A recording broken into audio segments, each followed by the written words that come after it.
In the process of us having these painful conversations about racism in America, there is one culprit that seems to be able to get away without ever being held accountable for their actions.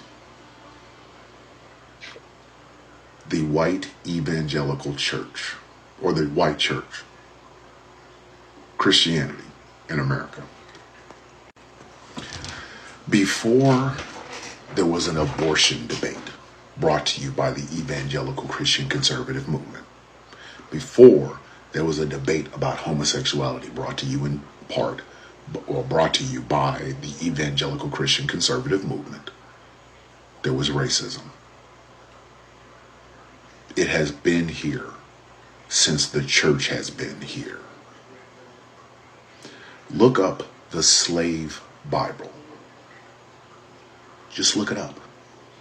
Some of you didn't even realize there was one. And there is. There is a thing called the slave Bible.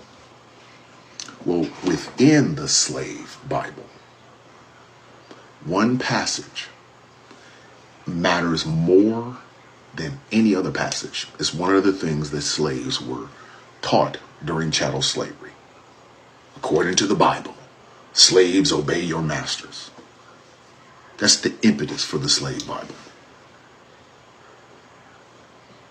Again, you can look it up.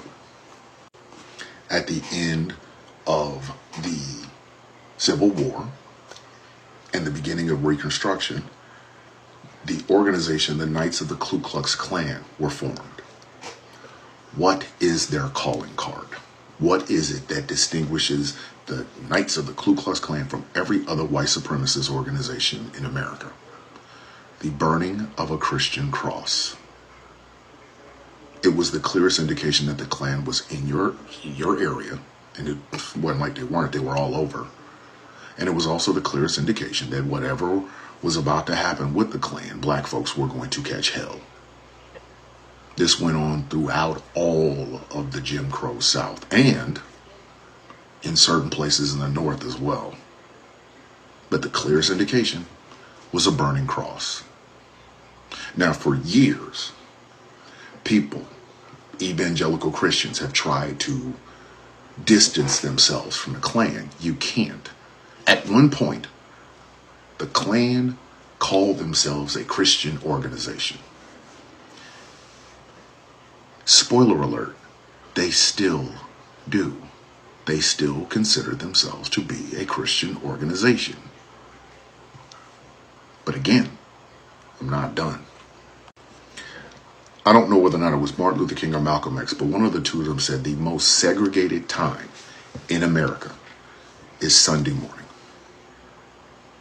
But even the black church, even the black Christian church, has not been exempt from the damage that white evangelical Christian conservatism has done.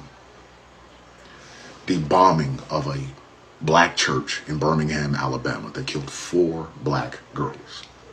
Fast forward, Dylan Roof walks into a black Christian church and kills 9 people. Now, evangelical Christians have always been able to push them, oh, well, that's not us. Oh, that's not my Christianity. That's not my Christianity. Is it though? Isn't it? Because if you think the bombing of a black church, the lynchings of black people as the Klan burns a cross behind them, if you think that's not your Christianity, then you haven't been paying attention.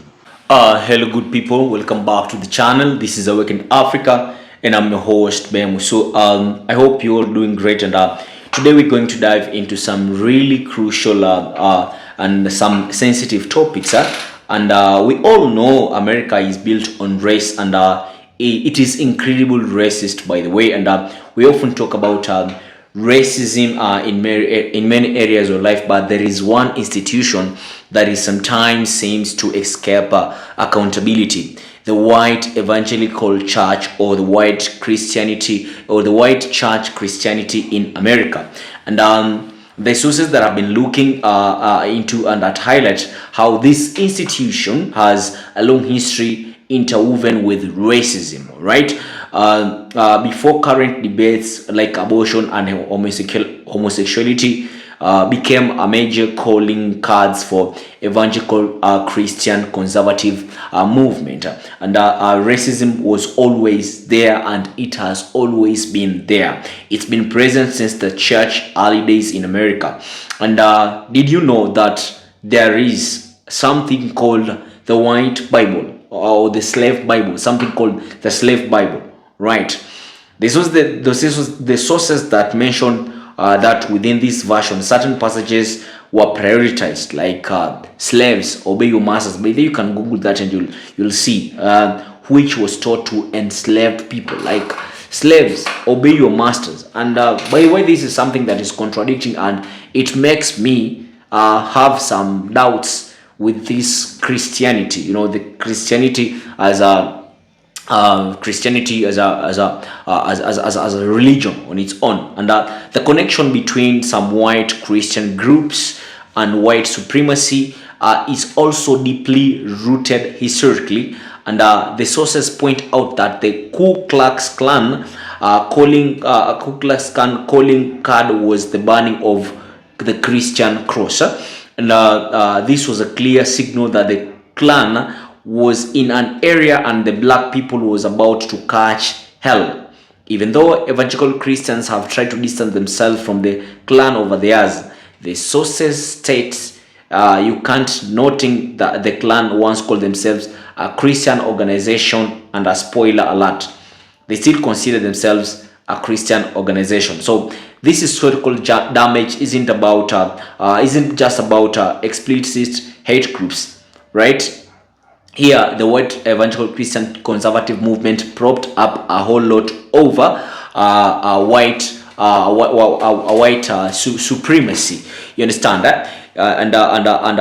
This includes the era of Jim Crow laws, the creation of Christian schools and colleges to avoid integration with the black folks. And guys, shockingly, the sources mention that through legislative maneuvers, money was even siphoned from public school coffers to fund these private Christian academies where integration was being avoided. They state the separation of church and state has been eroding for years, and this a version of integration, not later issues like abortion or homosexuality. They got away with some actions, you know. So we bring this we bring this discussion into the modern era, particularly with the rise of Trump. The evangelical Christian movement is described as having found the perfect avatar in Trump. After 8 years of what the sources characterize as calling Barack Obama everything but his name, they are happy to have their man in the White House with Trump.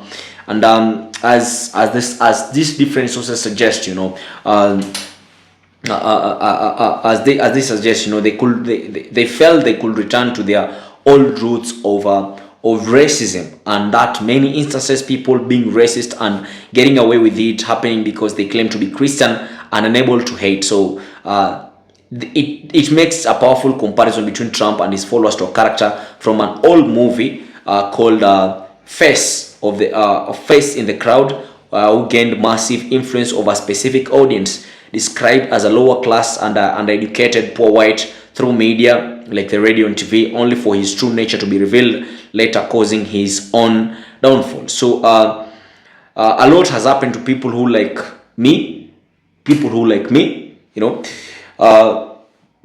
noting that racism is often marked under Christianity. So guys, I don't want to take much of your time, but I'd like us to watch these videos from these different speakers, and then I'll be back with my further analysis. But before that, kindly, if this is your very first time watching me, I'd ask you most definitely to subscribe this channel. Make sure that you turn on post notifications, that every time I post a new video, you'll be the first person to get notified about it. But right about now, let's jump straight to it, and I'll be back. We shall discuss more about this. We shall talk about the Christian burning of the Christian crosses, you know, the celebrity transition into politics. We'll talk about there is what distinguishes the Ku Klux Klan, you know, why did the white evangelical churches create schools And yeah, I'll tell you what happened to the slave Bible too. The major, what was the major reason for the Christian schools. We'll discuss more about this, and why did the white church use the Bible. So we shall talk more and more after watching this video. So guys, let us jump straight to the videos, and I'll be back with my further commentary. It gets worse. Let's get into the financial part of it. Do y'all realize that the reason a lot of these Christian academies and these Christian schools and these Christian colleges exist in the first place is because the white evangelical Christian movement did not want to integrate with black folk? They did not.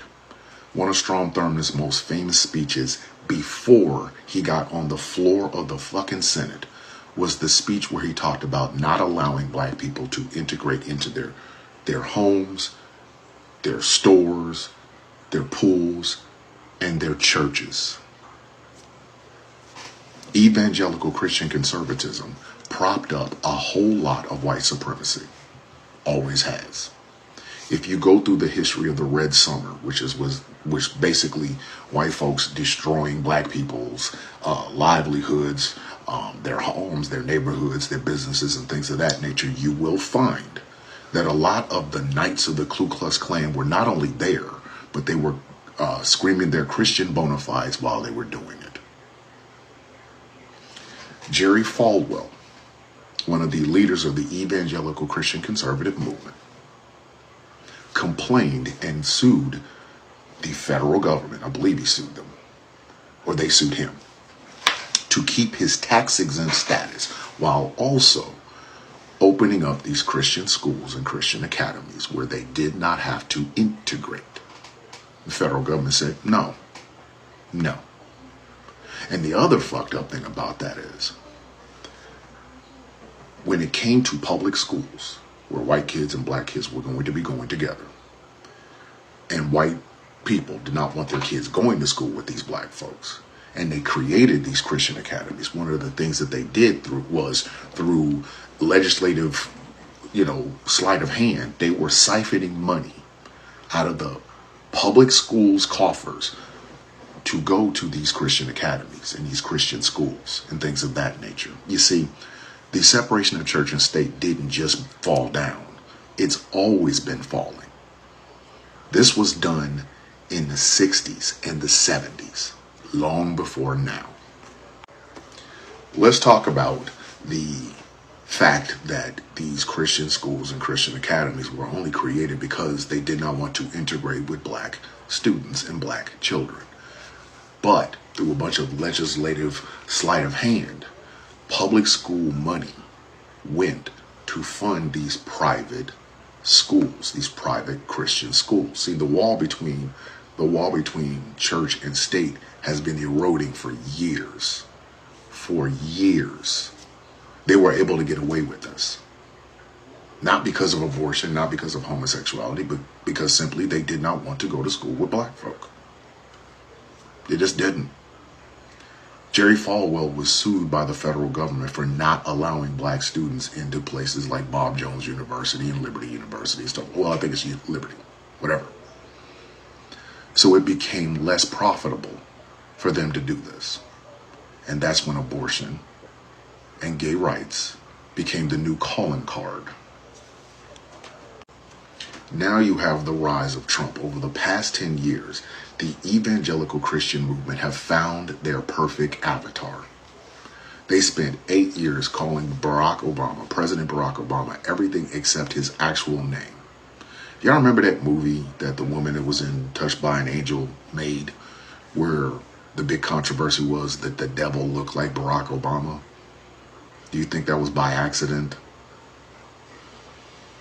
And now, since Trump has shown back up, and since he's been here, now the Christian movement is not only happy that they got their man in the White House, but now they feel like they can go back to their old roots of racism.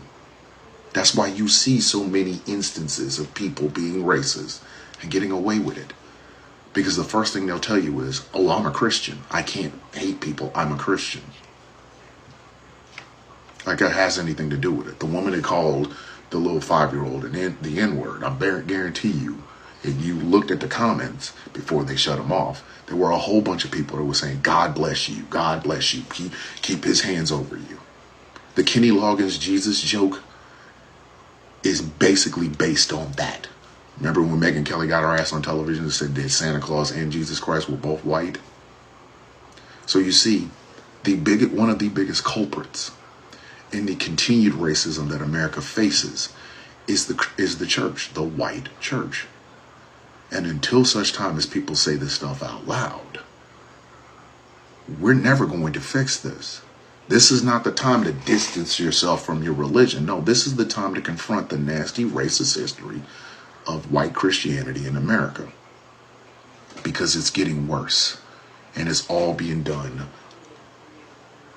under the guise of following the teachings of Jesus Christ. Happy Friday, guys. Looks like it's going to be a FAFO Friday. To the maggots that are out here on the internet whining and snotting, saying this is not what they voted for. That they don't understand what he's doing. They didn't vote for this. What is he doing? Trump came out and said, y'all can quit all that lying. Because he campaigned on this. He said y'all signed up for this. Because he campaigned on it. And you're voting for him. So says you supported it. So Trump said stop lying. Trump said stop lying. Y'all knew what he was doing because he told you. And in this instance, he ain't lying. In this one instance, he ain't lying. Trump told y'all everything he was going to do. He said it was going to be a bloody mass deportation. He said he was going to bring in those tariffs. He has not lied one bit to y'all. During that entire campaign, that man was complete, what they would like to say now, transparent. So Trump's telling y'all, stop lying. Stop lying on him. See what happens? See what happens? Have y'all ever saw this movie? It's an old classic. I'm a black and white movie fan. It's this old classic movie called Face in the Crowd. Andy Griffith stars in it. He was this, what they called back in those days, a hobo, just out, doing his life. And he came across this woman who dad owned a radio station, I believe. Anyway, they got him on a little morning spot. It was a little deal. You sing something on the air, and the sheriff was going to let him out. You know how them small towns did it. This was a small town in Arkansas. Anyway, from that he became this huge phenomenon. I mean, he went from a little radio station to eventually moving to Memphis for a bigger TV show. He got a TV show, so he had tons of followings. But his tons of followers were the lower class, the undereducated, the poor, white. He was a huge success in Arkansas. Okay? He could tell them to do whatever on his radio station and they would go out and do it. And it was little harmless pranks, don't get me wrong. It was like, he was messing with, I think, the sheriff or the guy that was running for mayor. He said he couldn't be a dog catcher. He said, as a matter of fact, everybody take your dogs over to his house. And they went over there and they took all their dogs to his house. And everybody thought it was so funny. And he was so hilarious. And the woman said, how does it feel? The woman that discovered him said, how does it feel? He said, what feel? He said, how does it feel? She said, how does it feel for your words to have so much impact on people the way it does? And he said, and he stopped to think. He said, I guess I do. Well, he started out as a humble man.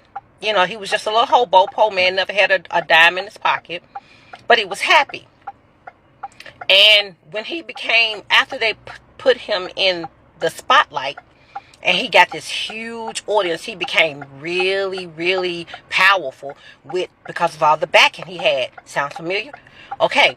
So he got the more powerful he got, the more true him came out, and it was not good. So with all the power he had over all these people, he generated money. He had sponsors that wanted to sponsor his program. He had rich people that wanted to have his influence so they could, lean people in their direction. Of course, the politicians came and running because they wanted him to control, because of the control he had over the people. They wanted that. So they was finna just blow him up and put him in the political arena and everything. The man was huge. Ratings out of this world. Who does that sound like? Okay, so one day, because he had got so powerful and so huge, his ego had got out of control, and everybody around him was like, they saw him for who he were, but they were hiding that from the public. And the woman who, you could just say, created him, brought him to the public, she was at her wit's end, because he dogged her out through the whole movie. She was in love with him. He dogged her out. One day she came to the studio, and he was wrapping up. He was getting ready to wrap up the show, and at the end of the show, they would have the credits scrolling, and then they would have him and he called this little Cracker Barrel group of guys that he sat around and talked to, and they just went nodded along with him, a whole bunch of, So one night he was closing out the show, and they had the credits rolling. They had the sound down so the people couldn't hear him, but they could see him. So he was in the camera smiling and waving like he was saying good things. But what he was saying was, "Good night, you stupid idiots." He said I could get these people, I could lead them anywhere. He was calling them sheep. So the woman, she turned the volume up where it was going out over the broadcast. So the people start hearing, "Good night, you dumb idiots. Look at them, a bunch of dumb sheep. I could lead them wherever." And the people in his little group, they just cracking up laughing. So the people who were still tuned in, because they were watching the credits go by, they hadn't turned the show off. They start seeing him for who he is. So they start getting hot. They start blowing up the television station. Telling we'll never watch him again. His ratings fell like a rock, like a boulder. And just that quick, he was through. The public was through with him. But it was only because they got to see the real him. Got it? Now, fast forward to modern day times. What does it look like MAGA's going through? Who, their leader, how did he become in so much power? How did he get so much control? Ratings from a TV show, right? Of how that TV show presented him. How they made him look to be something that he wasn't. So Donald Trump, he profited off this ratings from The Apprentice. That's what gave him the public recognition that the MAGA think he has. So I'll say that to say this. If you will look back at that, look it up, it's called Facing the Crowd. You will see so many resemblance to today and Trump and his following. Just because a person says what they want to say in public does not mean that's who they truly are. Okay? So Donald Trump is telling y'all now, shut the hell up. Go along, because you signed up for this. Those are his words. Look up the article. Look up the article itself. Trump tells the public to suck it up. He tells MAGA to suck it up. He says to stop the whining, because this is what you asked for. He said, I campaigned on this. I campaigned on this. So now he's coming out telling y'all, you asked for it, and I'm going to give it to you. And he don't care how you feel about it now. It's too late. It's too late. I'm in here now. I'm in here. And now that he's in here, and he's showing that he is not for the working class. He is not for the poorly educated. He is not for the rural community. He is not for the man working from 9 to 5. He ain't for y'all. He is not for y'all. Y'all got him in there. But who Trump is really for, who he fooled y'all, to be really for, Trump is for him and his millionaire buddies. He's in here to ensure the future and the well-being of the 1%. And now that the facts is slapping y'all in the face, Donald Trump is saying, suck it up, buttercup. So, on this Friday, on this FAFO Friday, I have one question before I get out of here. And it's to MAGA. Is it great again yet? Asking for a friend. So, good people, welcome back to the channel, and I would like to tell you something about the organization that banned the Christian crosses. So the Ku Klux Klan banned the Christian cross calling card, and what distinguishes them from other white supremacist organizations in America. It was described as the clearest indication that the Klan was in an area that the black people were about to catch hell. So there has been a clear indication that these people don't like black. They don't like black people. They don't acknowledge their presence in America. And there was a transition. There was a celebrity transition to politics.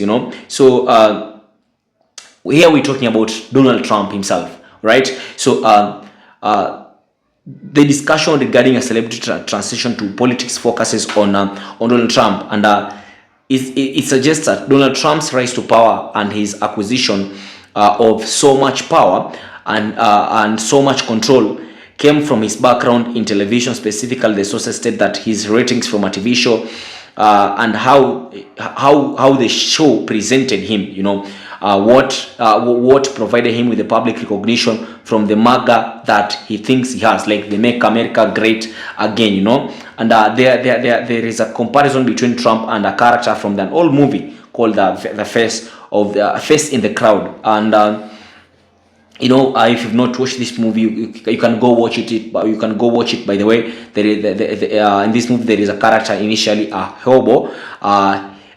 Gained significant influence and became a huge phenomenon through media first, radio, and then a TV show.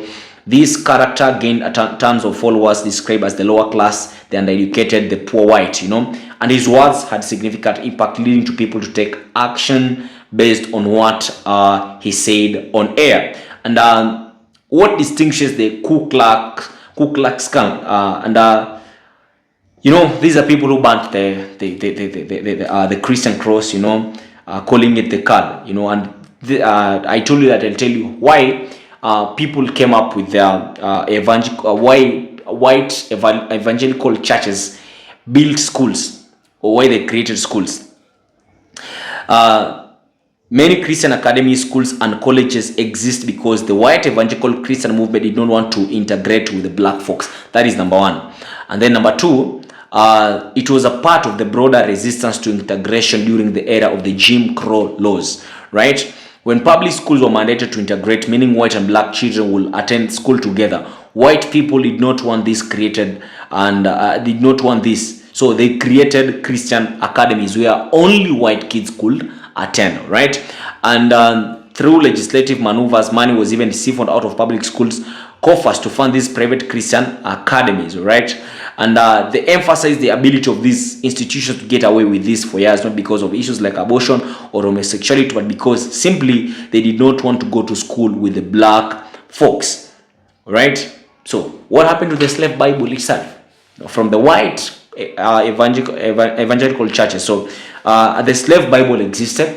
It is not a fallacy, it is a true story, and some people may not even realize that there was one. Within this version, one passage described the matter more than any other passage, and there was a certain verse that said, and I quote, "Slaves, obey your masters." So I don't know. I don't know what is this that is inside the hearts of white people, that they just feel threatened, or they feel like they cannot interact with the black folks, So for those people who voted for Donald Trump, black people who voted for Donald Trump, I would like to tell you, I've done a couple of videos of Minister Luis Farrakhan talking about this stuff, and one thing that stands out from his explanations, he always says that America has never been ready for integration. Racism is the order of the day. And as I finish this video, I'd like to ask you, do you think America is ready for integration? Do you think that one day black people and white people will fully integrate? Like, they will know, like, black people, they won't say, like, I don't want to mingle with white folks, and white folks, they won't see black folks as less of human beings. I don't know what you think about it, but you can answer my question in the comments, or so most definitely I'll ask you to leave a comment in the replies. Like this video so that it can be suggested to as many people as possible.